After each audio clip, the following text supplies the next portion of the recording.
Joining us now, the mayor of New York City, Bill de Blasio. Mayor, thank you very much for joining us this morning. We're talking about leadership, but at this point, give us an update on where New York City stands in fighting this virus and how workers on the front lines are faring. Mika, what a story of heroism. These healthcare workers, first responders who have fought through this for the last 2 months. And you know what? There was a point in the beginning of April where it looked like our hospital system was on the verge of being overwhelmed by the number of cases.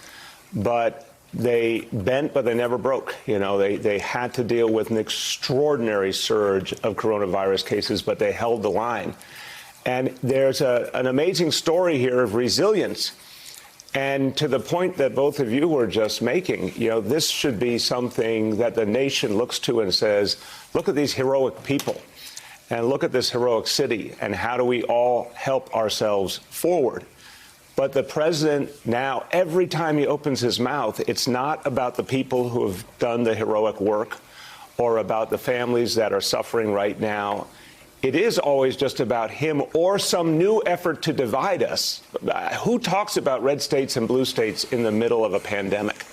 It's just an unbelievable reality when, in fact, in a patriotic way of thinking, you look to the places that have done heroic things on behalf of the whole nation. And I certainly think the people of this city have done that. They've fought back this disease. By the way, the restraint, the discipline New Yorkers have shown, staying indoors, social distancing, face coverings. This is not a place where that is easy to do, and yet people have done it to a remarkable degree. So I wish our president would celebrate the heroism of the American people and the strength of the American people and then focus singularly on how to get everyone back on their feet, not rush forward despite the health dangers, but talk about how to get cities, states back on our feet the right way. And talk about the people, not about himself. Willie. Mayor de Blasio, Willie Geist, good to see you this morning. As you pointed out in your press briefing yesterday, there were some encouraging numbers on all those kind of benchmark statistics that you've been looking at for a couple of months now. There was one very disturbing number, though, which is that in New York State, we learned that 1,700 more unreported deaths were now reported from inside nursing homes. I know they all weren't in New York City, but many of them were. Do you think the order that was issued by the governor to allow patients with coronavirus to leave hospitals and to go back into their nursing homes was a bad idea? Willie, the whole question is always, where can a senior citizen get the best support, the best care? And sometimes that, of course, is a hospital, and sometimes it is a place where they are known and where they can be supported by people who actually have a relationship with them. I don't think it's black and white. I think we're all trying to figure out how to work together to support the nursing homes better. But I'll tell you that I think this whole crisis has put a point on the fact that going forward, nursing homes are going to need a lot more support. We're not done with this disease. This is what may be the first of several waves. And our seniors in our nursing homes are vulnerable. I think the whole approach to healthcare now has to be reevaluated, because what we've seen in this crisis is how vulnerable the entire country was, particularly seniors. But here's a country we didn't really, as a nation, have a plan for how to address nursing homes. But even more foundationally, we didn't have the supplies, we didn't have the equipment, we didn't have the personnel we needed where we needed it. This is a real wake-up call, and certainly it speaks powerfully to why we need a more universal approach to health care, which, if we had had it, I think would have been one of the ways to beat back this disease. Universal health care and universal testing would have been the ways to stop this thing. And other countries that did more of either or both did a hell of a lot better. So I'm hoping while we try and fight through this moment that there's going to be some real reflection on the bigger changes we're going to need in this country to stop these kind of things in the future.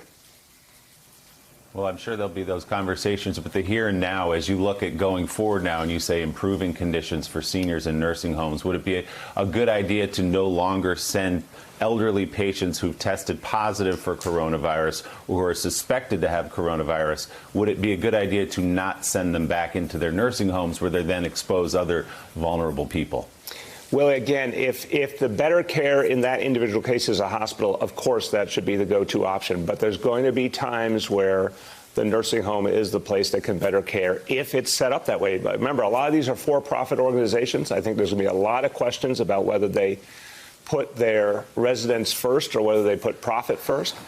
I don't like what's happening in the nursing homes. I want to see change, but I think in terms of each individual, it's a case by case. You got to figure out what's right for each senior. So, Mayor, I know you've worked hard with the governor and with health experts, and there is an understanding about how this virus spreads and how it works. Given that that understanding has been established, when and how will New York City reopen? So, Mika, the only way we reopen is if we have actual evidence that things have changed profoundly. Now, there's been great progress in the last few weeks. I'm really hopeful that we've turned the corner. But we publish every day healthcare indicators to show the people of this city exactly where we're going. They've been good. They have not been everything we need yet to take the next big steps in reopening. Now, the other piece that's obvious is if we're going to reopen, we have to be able to provide basic services in this city. Right now, that will not be possible without federal help. We have been thrown back on our heels.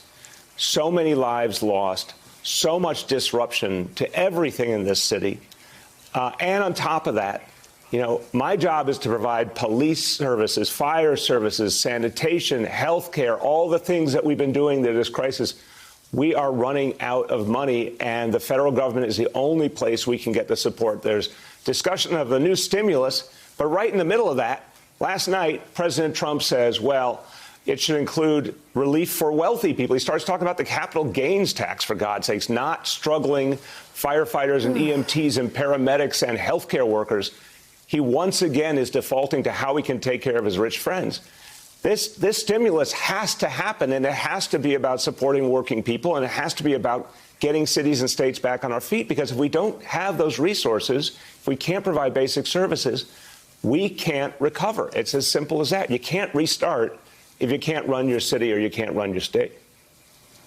Mayor Bill de Blasio, thank you very much for joining us here on Morning Joe. Thanks for checking out MSNBC on YouTube, and make sure you subscribe to stay up to date on the day's biggest stories. And you can click on any of the videos around us to watch more from Morning Joe and MSNBC. Thanks so much for watching.